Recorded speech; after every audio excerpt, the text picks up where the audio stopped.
Aí a Kátia ligou, aí ligou pra mim, pra ver se ele quer cobrar alguma coisa. Daí eu falei, sim, que tava matriculado. Ela, sério? Tá brincando? Sim. Falando sério? Tem certeza? Sim, Kátia. Segunda ela começa a aula. Então domingo eu vou pra lá, eu vou buscar ela, porque ela vai ter aula de manhã e de tarde, ela vai ir e voltar certo, ela vai morar comigo.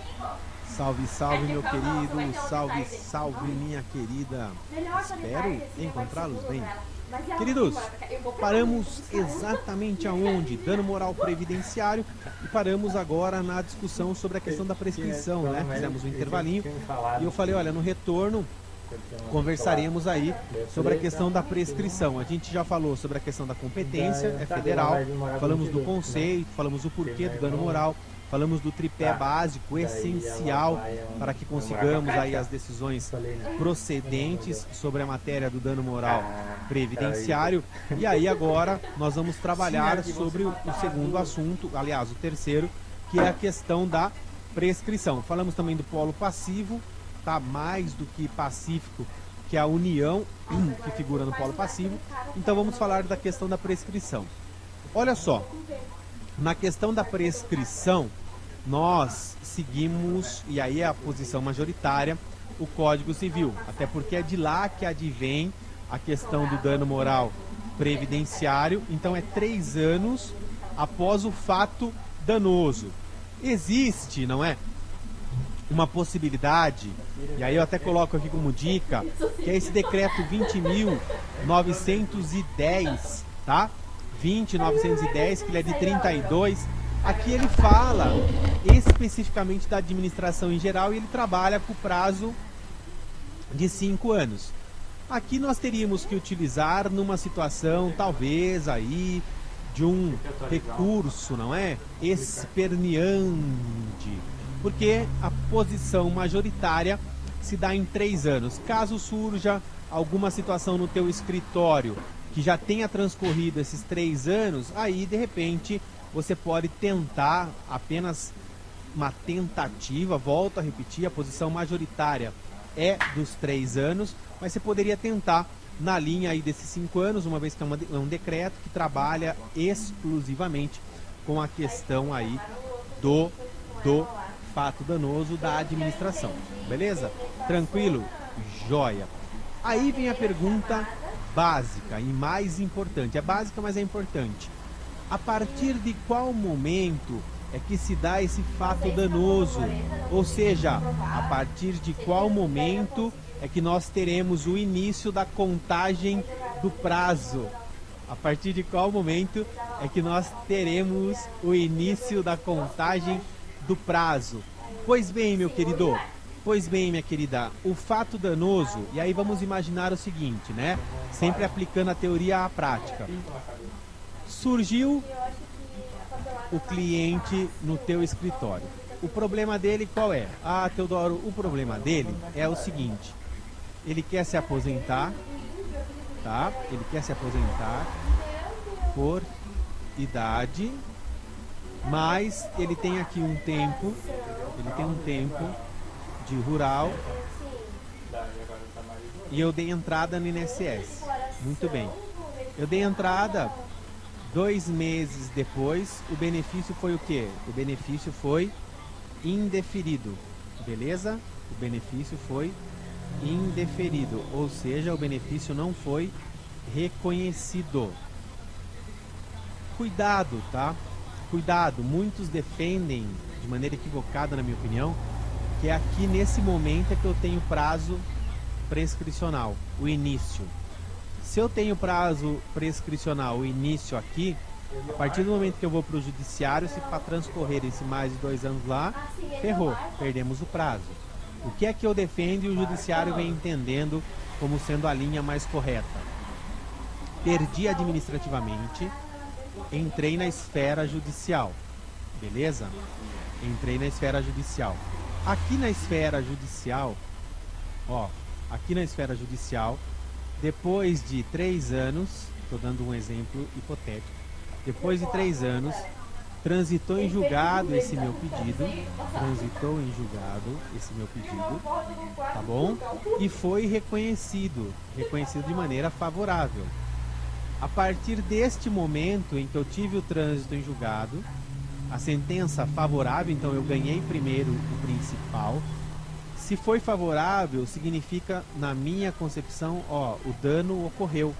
Ou seja, o INSS lá atrás realmente agiu de maneira errada ou de maneira equivocada, tanto é que o judiciário deu. Então é a partir deste momento em que eu terei o quê? O início do prazo prescricional. Ou seja, a partir do trânsito em julgado da sentença judicial. Beleza? Aí então eu tenho um tempo maior para trabalhar. É isso que você também tem que ter em mente e é desta forma que nós temos que trabalhar. Beleza, galera? Tranquilos? Sim ou não? Ah, bonitinho, sim. Aí a gente sai dessas discussões iniciais. Então nós passamos pelo conceito, entramos no... Aliás, vimos o porquê, que é a questão do percentual da demanda. Vimos que o INSS, sim, é o maior litigante do país. Perfeito. Passamos para a questão da conceituação do dano moral previdenciário. Aí você não vai se esquecer. A questão da busca incessante pela felicidade. Beleza? Entramos no tripé básico e essencial. Ganho em primeira principal, ação autônoma, bom senso nos valores. Esse tripé ele é fundamental para suas chances de êxito naquilo que recai ao dano moral previdenciário. E aí entramos na questão do polo passivo, é a união, isso já é matéria praticamente pacificada, é a união que figurará no polo passivo das ações de dano moral previdenciário. Passamos por essa etapa, entramos na etapa da competência, também pacífico, que é competência para fins de propositura de ação de dano moral previdenciária de competência federal. E aí entramos na discussão da prescrição.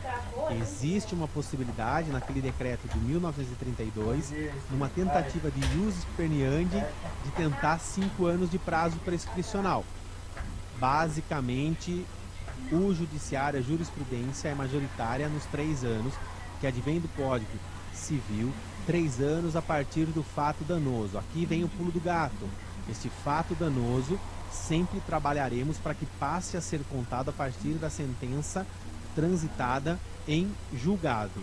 Tal cá, estas premissas iniciais, uma vez estabelecidas, a gente pode passar agora à análise de alguns casos concretos, algumas possibilidades de dano moral previdenciário. Lembrando que o que eu vou trabalhar aqui não significa uma lista, como que eu poderia dizer, exaustiva. Não, é uma lista exemplificativa de algumas situações em que a gente vem percebendo e vem defendendo que cabe o dano moral previdenciário, e muitas delas já com decisões nesse sentido. Mas isso não impede de você ter um caso Y e também conseguir o dano moral previdenciário, e aquele nosso velho combinado conseguiu, vai mandar a sentença para o professor para que a gente possa aí divulgar ainda mais a tese e fortalecê-la cada vez mais, tá bom? Então, bora lá? Vamos nessa? Primeira hipótese: descumprimento de decisão, descumprimento de ordem judicial. Sabe aonde? Isso aqui acontece demais? Nos casos de concessão ou nos casos de restabelecimento de benefícios por incapacidade. A sentença vem lá e diz: olha, implemente o benefício em 30 dias. Já transcorreram-se 90 dias e o benefício não foi implementado. Atenção aqui, tá, pessoal? O fato de nós estarmos tentando dano moral não significa que está excluída a possibilidade de multa, pedido de prisão, indenização, o escambau. São coisas distintas. Então eu posso trabalhar aqui, só que o dano moral você só vai trabalhar quando? Você só vai trabalhar depois que for o quê? Implementado o benefício. A sentença mandou implementar em 30, mas a implementação se deu em 90, deu em 120 dias, tranquilo, implementou, uma vez implementado, você vai pegar, então ó, o principal está aqui, você vai pegar isso, vai estar demonstrado que ocorreu um descumprimento de decisão, e aí agora você entra com o dano moral previdenciário. Tá bom? Beleza? E aí, claro, uma decisão nesse sentido. Olha lá que bacaninha. Indenização por danos, aqui veja, danos materiais, ordem judicial de depósito, valor descontado de proventos previdenciários, ação da rescisão, empréstimo, vou ler inteiro, não, vou direto aqui, ó. Em agosto de 2011, foi expedido um ofício da agência, ou para a agência, ao juízo da comarca de Apiaí, informando que tal empréstimo havia sido findado, pois descontada a última parcela na competência de fevereiro de 2011 e que os critérios e operacionalização relativa à consignação de desconto para pagamento de empréstimos de cartão de crédito contraídos nos benefícios da Previdência Social estão disciplinados na Instrução Normativa 28, agora nem mais é essa, é 77, não havendo possibilidade de reserva em conta à disposição do juízo. Muito bem. Item 4, você vê que eu suprimi a decisão, né? Tirei algumas outras situações, por isso que eu sempre falo para você ler o inteiro teor. No entanto, o que determinou a condenação do Instituto ao pagamento não de danos morais, mas de danos materiais foi, específica e concretamente, o fato de ter sido descumprida pela autarquia a ordem judicial dada para que fosse o valor do desconto relativo ao empréstimo consignado depositado em juízo e não repassado à instituição financeira, o que, em última análise, levou que não fosse possível reaver tal montante ao final da ação em que impugnada a validade do negócio jurídico. Item 5. Existe prova nos autos de que o Instituto teve ciência de tal ordem judicial e de que a descumpriu. Beleza? Tranquilo? Ficou provado aqui. Outra hipótese. Passamos então, da hipótese aí do descumprimento de ordem judicial. Vamos para uma que acontece bastante, que é aquelas hipóteses de cerceamento de defesa, não é? Ampla defesa e contraditório está incluso, devido processo legal. Olha aí, galera, atenção com o lance da desaposentação, pode ser que isso aqui aconteça bastante, tá bom? Todos esses princípios inerentes aí a esta questão de defesa ou de cerceamento da defesa, eventualmente, se comprovado, ganha primeiro, mais uma vez, o principal, ato contínuo, dano moral previdenciário na cabeça. E aí, olha que legal, tá? Desculpa aí que não tá muito bem formatadinho, erro desse que vos fala, mas o importante é que a decisão aqui está. Mais uma vez, a ementa para fins de parâmetro de pesquisa. Ampla defesa, olha lá, irregularidades na intimação da parte autora para o recurso administrativo, de modo que suspendeu o benefício. Então vamos dar uma olhadinha o que aconteceu.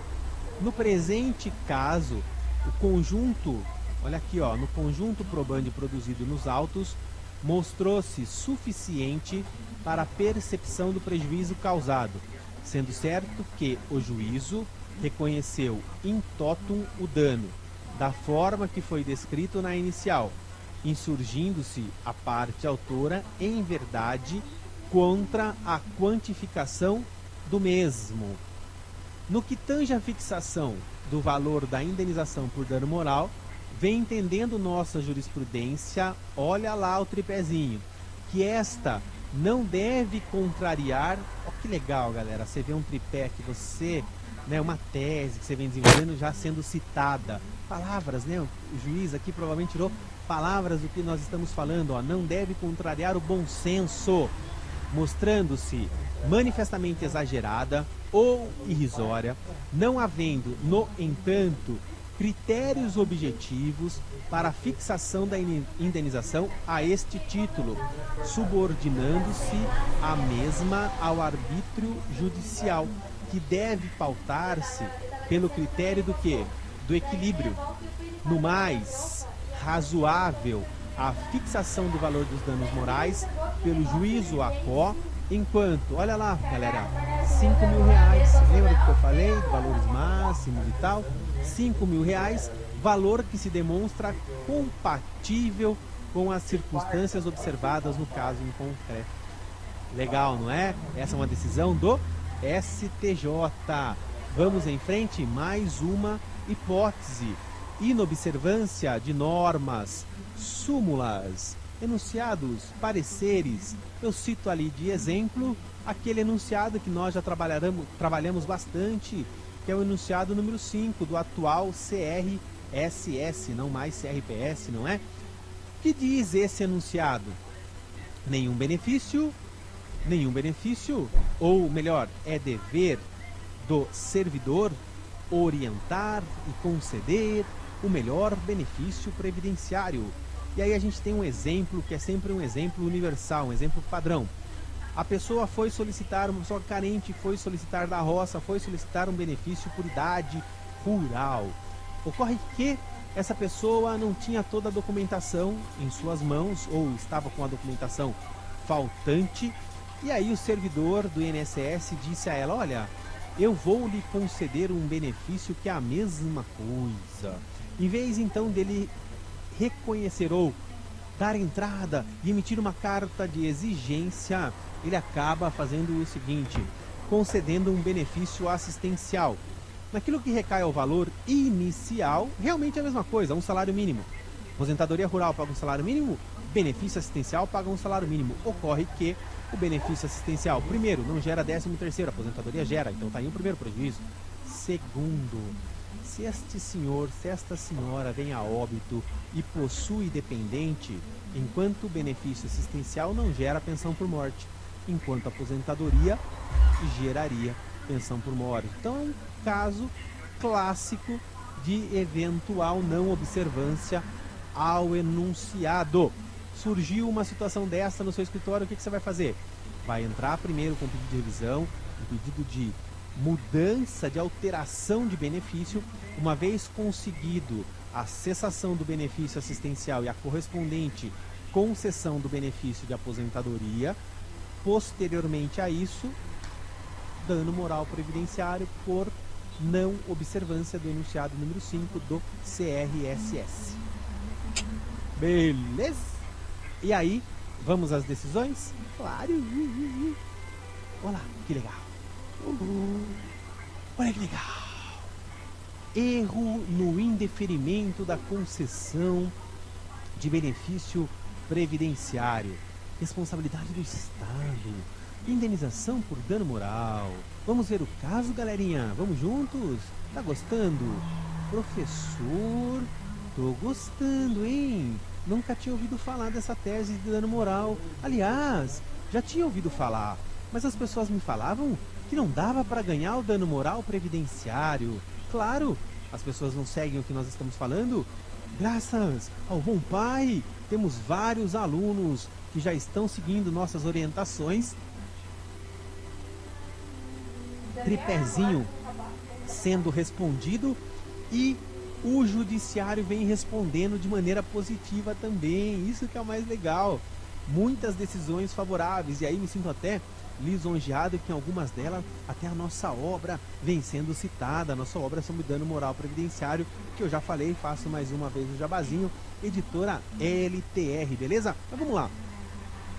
Em relação à indenização por dano moral causado por erro do servidor do INSS, na análise dos pressupostos para a concessão de benefício previdenciário, o Tribunal de Origem reduziu o quantum indenizatório para o valor correspondente a 100 salários mínimos. Então perceba que aqui, ó, é uma baita de uma exceção àquela regra que eu falei para vocês do bom senso nos valores. Aqui exorbitou, galera.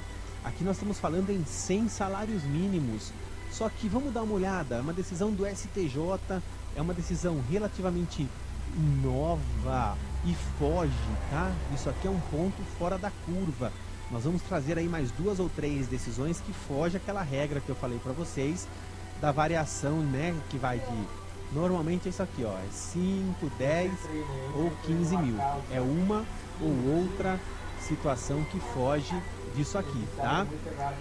Aí, pessoal, nós temos uma aqui que ela é bem bacana.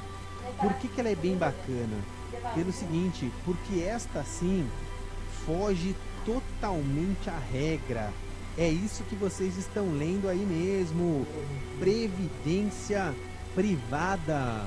Teodoro, quer dizer então que a previdência privada, não obstante ser uma área que você já falou no início do nosso curso, ser uma área praticamente virgem, uma área que eu devo me aperfeiçoar para os estudos, também já tem decisão no sentido de dano moral, professor?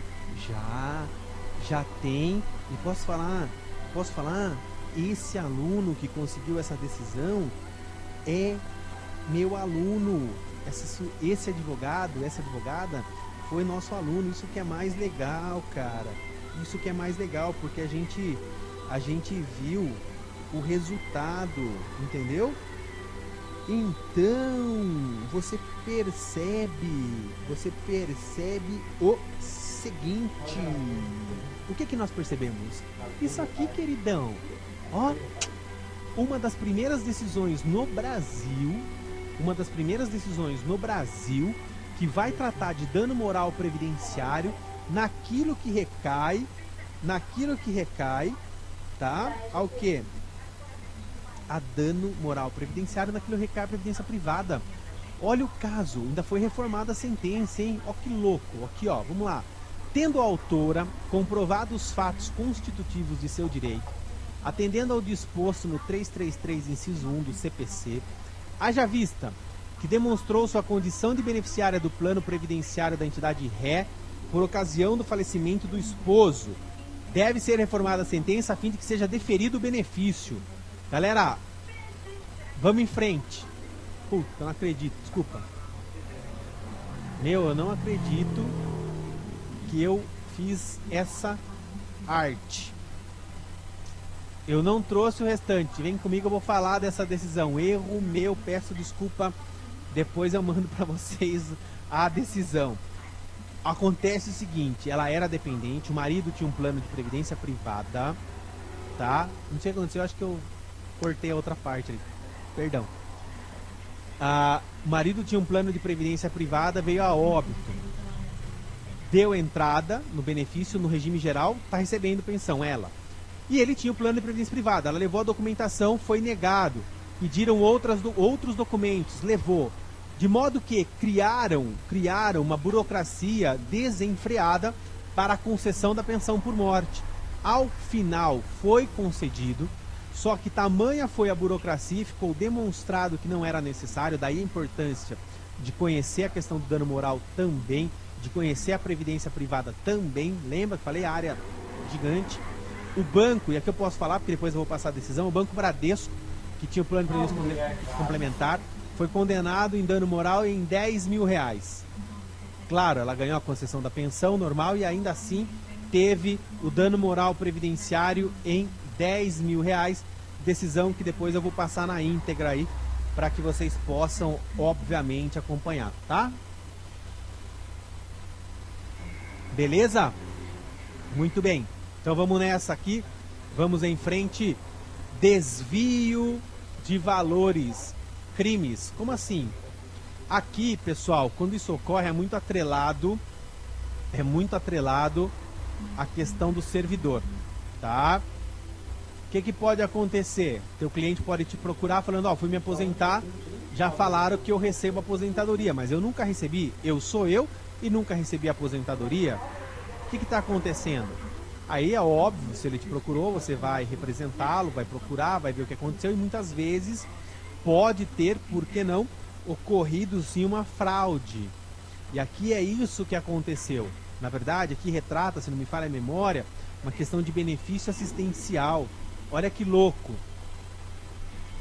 O sujeito, é isso mesmo, um benefício assistencial, servidor desviou, ressarcimento, inclusive com dano moral. E aqui é bem legal, fica bem claro aquela questão da busca incessante, fica muito mais aperfeiçoado para nós aqui nessa decisão. Tornou-se, olha o que diz a decisão, tornou-se incontroverso o fato de que o benefício assistencial, por deficiência do autor, foi desviado pelo servidor do Instituto, desde a sua concessão, em junho de 97 até junho de 2002. O servidor ele foi exonerado após a constatação de diversas fraudes praticadas, em prejuízo de segurados. O Instituto não questiona o ressarcimento dos valores desviados. Tá vendo? Claro que não. Vai ressarcir? Tem que ressarcir, obrigatoriamente. Então o INSS já está reconhecendo que ocorreu. O que o INSS tá questionando? A questão dos danos morais. Aí, ó, olha a decisão que bacana, como vai de encontro ao que nós estamos ensinando vocês. Ocorre que, havendo subtração de valores destinados ao autor, olha lá mais uma vez, ó, o abalo moral é presumido, notadamente quando se verifica, tal como ocorre na espécie, tratar-se de benefício assistencial de que foi privada pessoa deficiente em situação de vulnerabilidade social. Galera? Servidor cometeu o crime? Sim. Ficou comprovado? Sim. Está sendo restituído aquilo que foi tirado dessa pessoa? Sim. Mas ainda assim cabe dano moral? Sim. Por quê? Busca incessante, abalo pessoal e outras situações inerentes ao cotidiano. Beleza? Tranquilos? Eita, maravilha, Teodoro. Tô gostando dessa questão, hein? E quanto foi o dano moralzinho aqui? Ei, maravilha! 15 mil reais, galerinha. Ó. Olha aqui. Show de bola, fala aí.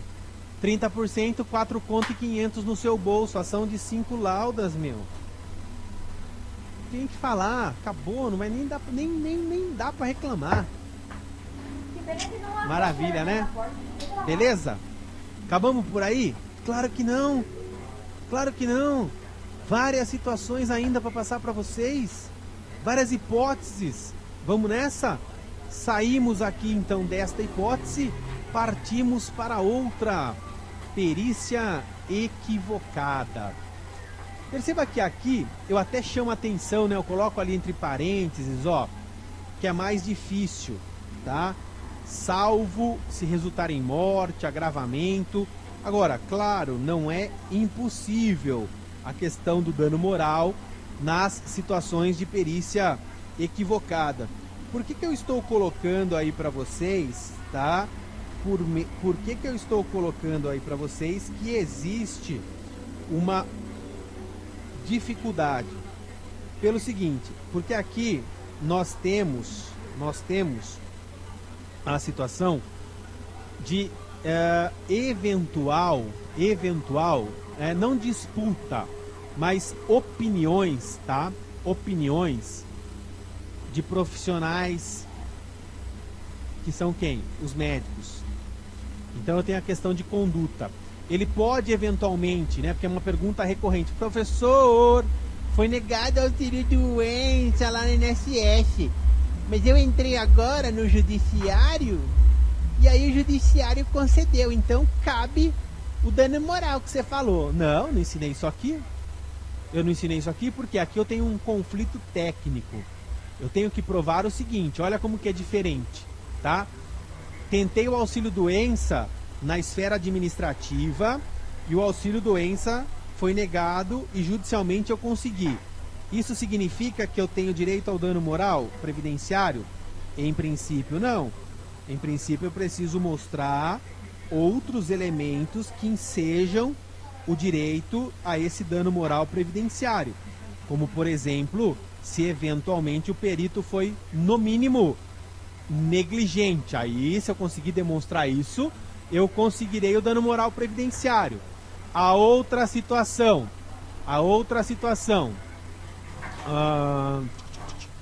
estou tentando o auxílio doença para o meu cliente. Meu cliente tem câncer, neoplasia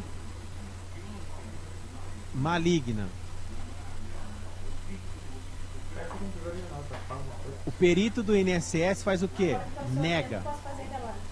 Eu entro no judiciário. No transcurso da ação, o meu cliente morre em decorrência do câncer. Será gerada pensão por morte, caso ele tenha dependente, e é óbvio que cabe o dano moral previdenciário, porque aqui está latente o dano. Até, se não me falha a memória, a decisão que eu trago deve ter sido mais ou menos nessa linha, tá? Erro no indeferimento, nexo causal, é isso aí, ó, reparação por dano moral. Quer ver a situação? Vamos lá, ó. O indeferimento do benefício imotivado acarreta injusta privação de verba alimentar, colocando em risco a subsistência do segurado, sobretudo em casos de pessoas de baixa renda, como é caso aqui dos autos. A compensação, item 2, a compensação por danos morais foi feita pelo juízo sentenciante com esteio e extensa e minuciosa análise dos elementos probatórios, da dor, das dificuldades pessoais que afligiu o agravado, presta atenção nas palavras, ok? Que mesmo comprovando a gravidade da moléstia que o acometia, teve seu benefício negado, sendo obrigado por mais de 4 anos a sacrificar sua saúde e bem-estar trabalhando no mercado informal como vendedor ambulante, a despeito do câncer de laringe no estado avançado que apresentava. Constatado o nexo de causalidade entre o ato da autarquia e o resultado lesivo suportado pelo segurado, é devida à reparação por danos morais, STJ. Claro que eu não coloquei o valor aqui propositalmente para forçar você, meu querido, para forçar você, minha querida, que entre no inteiro teor, que vai ver como é legal esse processo, que vai ver as palavrinhas que nós estamos trabalhando aqui nessa aula, como são utilizadas pelos ministros do STJ, como estamos lhe ensinando uma tese nova, pouco explorada, mas extremamente possível e rentável, sim. E aí você vai ver aqui também que tem tudo a ver a questão de bom senso nos valores que nós forçamos aqui com você. Além disso, vamos lá. Olha esse caso. Esse é um dos maiores casos, tá, pessoal, de condenação que nós temos naquilo que recai a dano moral previdenciário. Fiz 47 anos e fechei 35 de INSS. Perceba. E estou deixando um pouquinho mais aí na tela para vocês observarem. Tem a questão do sigilo, por isso que a gente não tem todos os elementos, o número do processo e tudo mais. Só que perceba o seguinte aqui, tá?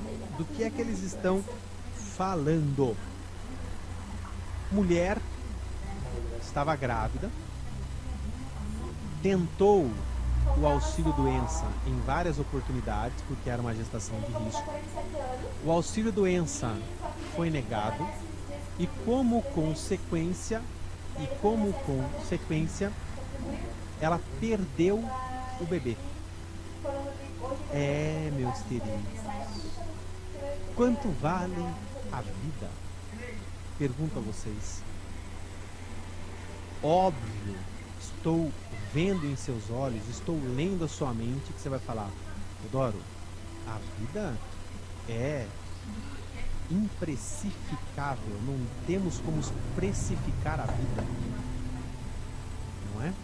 neste caso concreto, R$ 50.000, em decorrência de ter perdido o bebê por consequência de 2 negativas de auxílio-doença em virtude de uma gestação de alto risco.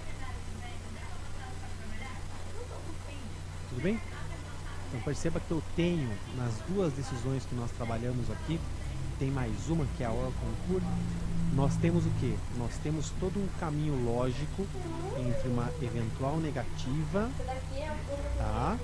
com um posterior dano.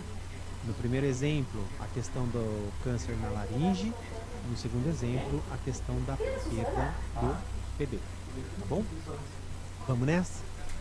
Caminhando, caminhando, caminhando.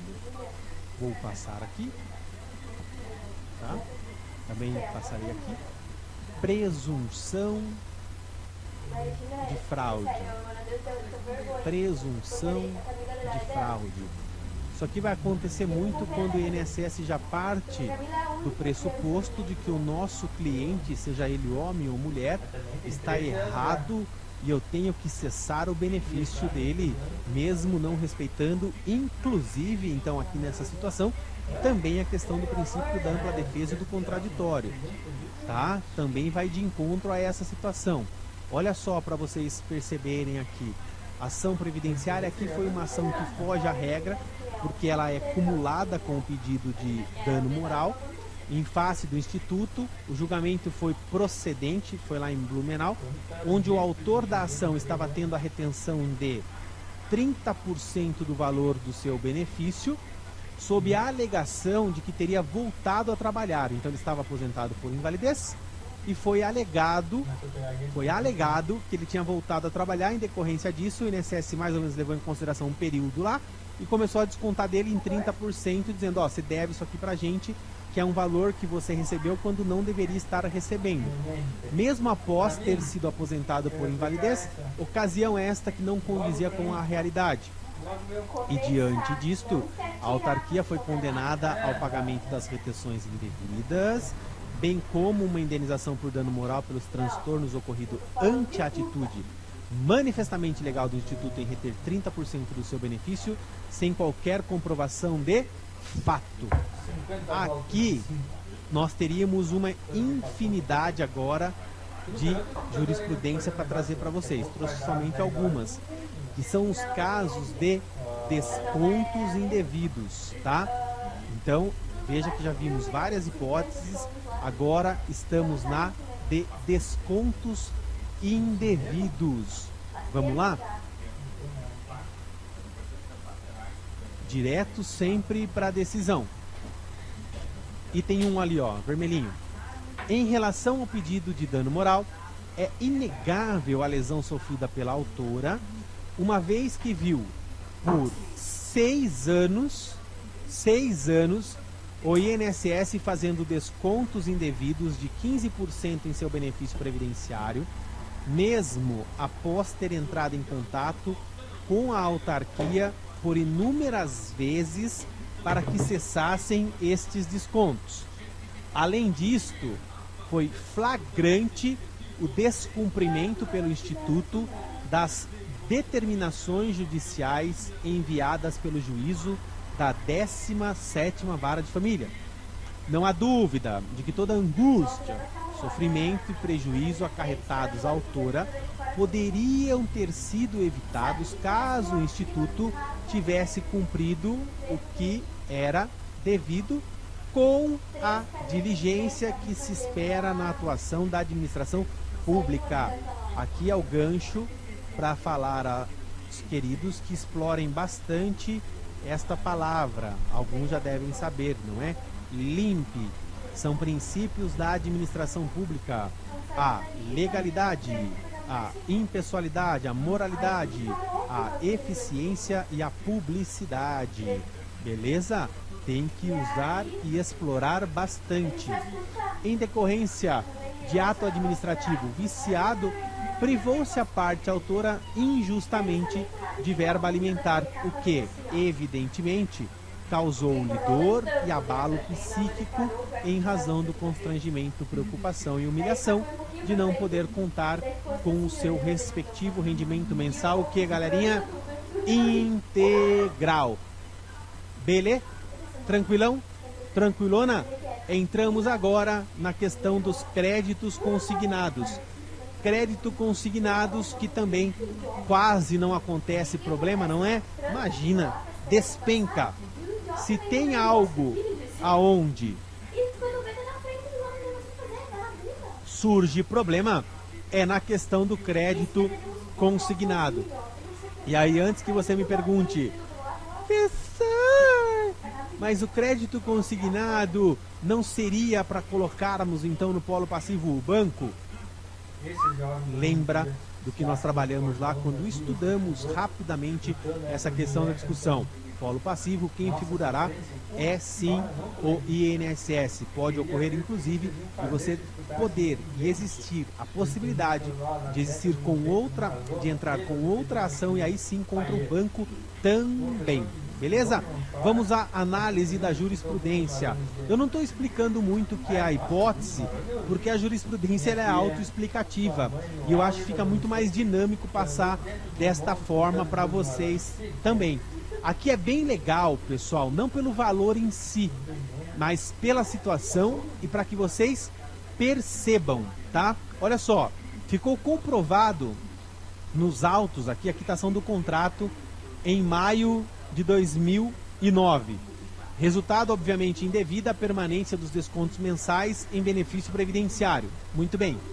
Só que, neste caso particular, faço a ressalva que não há qualquer elemento que permita-se cogitar a majoração do quantum indenizatório como postula a autora, que foi fixado em R$ 1.200. Antes de você achar que é pouco, preste atenção no caso, pois o conjunto probatório revela ter ocorrido apenas, atenção, ó, um desconto indevido, o qual foi posteriormente restituído, galerinha. Então, olha só que sensacional que é essa decisão de dano moral previdenciário. Mesmo o banco descontou de maneira indevida. Eu entrei com a ação de dano moral. O banco falou, ei, não cabe dano moral, porque esse crédito consignado descontado de maneira equivocada foi restituído integralmente. Opa, mas e a angústia, o sofrimento daqueles dias em que foi descontado? Dano moral previdenciário, R$ 1.200. O valor é baixo? Claro que é, mas o que importa aqui, o que nos significa é esta imagem, é este resultado de que sim, o dano moral cada vez mais vem sendo respeitado e concedido pelos nossos tribunais. Beleza? Aqui TJ, né? Rio Grande do Sul. Bora lá. Vou passar esta daqui, galera. Quero ir diretamente, tá? Deixa eu ver se eu chego lá nela. Para uma decisão que eu quero mostrar para vocês aqui, eu vou ter que passar essa. Quero chegar na que é Orconcourt, que é a última. Opa, que é essa aqui. A fotona é... A pé é pior, diz aí, não é? O que é que vocês estão enxergando aí? Victor, carro velho. É, um carro velho, realmente. Antes de falarmos desse carro velho, vocês viram que eu passei ali, tem outras hipóteses. Tem uma hipótese em específico que eu quero falar rapidinho, não vai dar tempo de eu mostrar a decisão, que são os danos, o dano moral previdenciário concedido quando dá demora na concessão, tá? Já é uma realidade, de acordo com o princípio da eficiência da administração pública. Se o INSS demorar muito para conceder o benefício, para implementar o benefício, para gerar o pagamento de atrasados do benefício, junta todas as provas, ganha primeiro o principal e depois cabe sim o dano moral previdenciário. Vocês perceberão que tem decisões a esse respeito. Pesquisem também que hoje já possuímos decisões mais recentes, sobre o assunto. Cada dia que passa temos mais decisões favoráveis em sede de dano moral previdenciário. E aí finalizamos aqui sim a nossa aula de dano moral previdenciário com esse carro velho. O que vocês achariam se eu dissesse, olha, este carro velho está aí porque ocorreu uma perícia e nessa perícia era de uma senhora e essa senhora foi chamada pela perita do INSS de carro velho? Teodoro, eu não acredito. Ai, meus costas. Eu não acredito. Você tá com uma imaginação fértil, Teodoro. Você acha? Tem certeza? Vamos ver? Vem comigo? Confia em mim? Olha lá. Processo Jeff aqui de São Paulo. Tá até o número. Vamos juntos. Narra que, no horário agendado para atendimento à médica, Maria Helena Teixeira Rodrigues Branco, corré nesse processo, inclusive, teria se dirigido de modo mal educado à autora e a outras pessoas que aguardavam o atendimento, causando constrangimentos. Indagada pela filha, se no caso da impossibilidade de realização dos exames no prazo estipulado, a autora perderia o direito ao benefício, a médica teria assim respondido: viu, dona Assumpta, a Previdência Social não é mãe de ninguém, ela é um seguro. E, com a voz alterada e de maneira ofensiva, teria acrescentado: eu vou dar um exemplo para a senhora. É a mesma coisa de se fazer um seguro de carro velho. O seguro não cobre os defeitos do carro velho. Olha que absurdo, pessoal. Claro que aqui dependemos do que? Da prova. Nesse caso, a filha conseguiu fazer um início de prova material, tinham testemunhas, foram levadas e é óbvio, como nós observaremos agora, o dano moral ficou configurado e com toda a razão desse mundo foi condenado o INSS ao pagamento do dano moral previdenciário e vou além, a médica também deverá ser condenada, beleza? E aí, olha só, temos aqui a ementa e ainda fala, né, que a autora assemelhava-se a um caminhão velho, tá certo? Tá aqui a imposição do ônus da prova, vamos em frente, olha lá, pedido de indenização por danos morais formulado por pessoa idosa, doente, requerente de benefício por incapacidade, comprovação por meio de testemunhos idôneos, prestado sob o crivo do contraditório da ampla defesa, de que a parte autora foi exposta à situação vexatória por profissional médico do Instituto Réu, que aos berros e na presença de várias pessoas, a comparou a um carro velho. Aqui vamos até o final. Item 7, que nos importa, dano moral caracterizado, e vou além para finalizar, olha lá, determinação para expedição de ofício ao CRM e ao Ministério Público Federal para que eventuais providências fossem tomadas. Para finalizarmos em definitivo, não se esqueçam do tripé básico da ação de dano moral previdenciário. Ganha primeiro a principal, ação autônoma e bom senso nos valores. Beleza? Tranquilo? Tranquila? Vamos para essa outra aqui. Meu querido amigo, minha querida amiga, com isso finalizamos hoje os assuntos então de aposentadoria por tempo de contribuição, aposentadoria por idade, desaposentação, atento aos desdobramentos, e dano moral previdenciário, uma das mais novas teses que nós temos aí na área previdenciária e que, para nossa alegria, para nossa felicidade, vem sendo muito bem recepcionada pelo judiciário. Não se esqueçam do tripézinho básico. Por enquanto é isso, nos encontramos na sequência falando sobre aposentadoria especial, assim como sobre a possibilidade da aposentadoria especial para os profissionais da área da saúde e para o servidor público, e me despeço mais uma vez lhe desejando todo o sucesso do mundo com muitos clientes aí no seu escritório. Um beijão e até a próxima. Tamo junto!